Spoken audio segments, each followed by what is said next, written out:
To koro ng'eny ji kaka okil ka koro watieko joma okum mar nek ma en death sentence gi dho ngere. Gin itimonegi ga nang'o? Koro gin gibet abeta e jela kanyo girito nikech koro ng'ama ok odhi appeal osewach ni doho wacho ni okum ni mar nek death sentence koro ni bet abeta.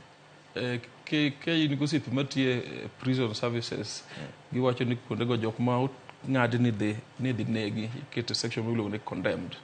Yani en orito tho neno nyaka chieng' ma sirikal amua ni koro idwa neg-gi.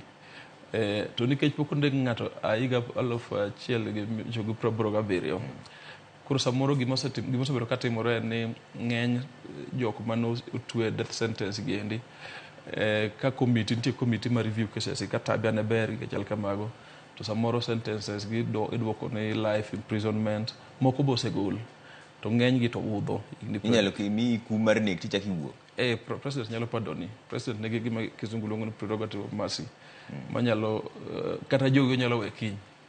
En mana ni koweye to koro ibiro penje ni to kare public policy mane mo implement kantiere sana kantiere paro ni nyako ni onego nyako cha dieri.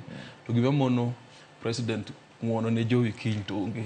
Kama kanisa Jowie ko appeal to sentence ne ose chako ringo kaka mar chako ringo sani ni endi. America ng'en Trump bedo president mondo ng'uonre ne. Koro president kamoro amora nigi power.